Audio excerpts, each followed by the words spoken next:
स्वच्छ भारत अभियान अंतर्गत शहरामध्ये कोट्यावधी रुपयांचा खर्च करून बांधण्यात आलेली शौचालय मोडकळीला आली असून याकडे नगरपालिका प्रशासनाचं पूर्णपणे दुर्लक्ष होत आहे। परभणी शहरातील स्वच्छता कायम राहावी आणि नागरिकांना अडचणी येऊ नये यासाठी राहुल रेखावार यांनी हे काम पूर्ण करून घेतले होते, परंतु त्यानंतर आलेल्या महापालिका प्रशासनाने याकडे पूर्णपणे डोळेझाक केल्याने अनेक ठिकाणचे शौचालय मोडकळीला आले आहेत, तर काही ठिकाणचे शौचालय पूर्णपणे बंद झाले आहेत। याकडे लक्ष देऊन मनपाने पुन्हा एकदा सुविधा द्याव्यात अशी मागणी नागरिकांमधून होत आहे।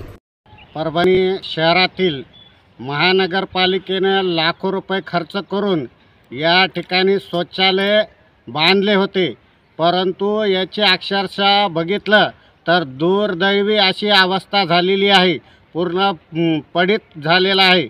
महानगरपालिकेचं याकडे दुर्लक्ष आहे। हे जे शौचालय आहे हे सर्वसामान्यांच्या वस्तीमध्ये आहे, परंतु हे पडीत असल्यामुळं इथं नागरिकांची गैरसोय होत आहे।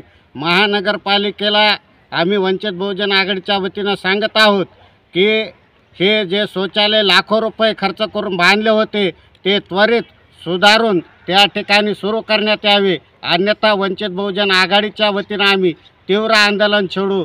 या भैयासाहेब आंबेडकर नगर प्रभाग क्रमांक 3 मध्ये बऱ्याच ठिकाणी अस्वच्छता पसरलेली आहे, त्यामुळे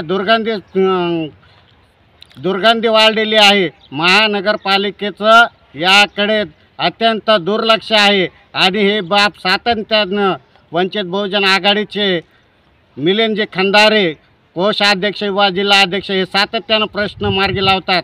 मी पुन्हा एकदा महानगरपालिकेला सांगू इच्छितो की स्वच्छता करून शौचालय या ठिकाणी सुरू करावं, अन्यथा वंचित बहुजन आघाडीच्या वतीनं तीव्र आंदोलन छेडण्यात येईल।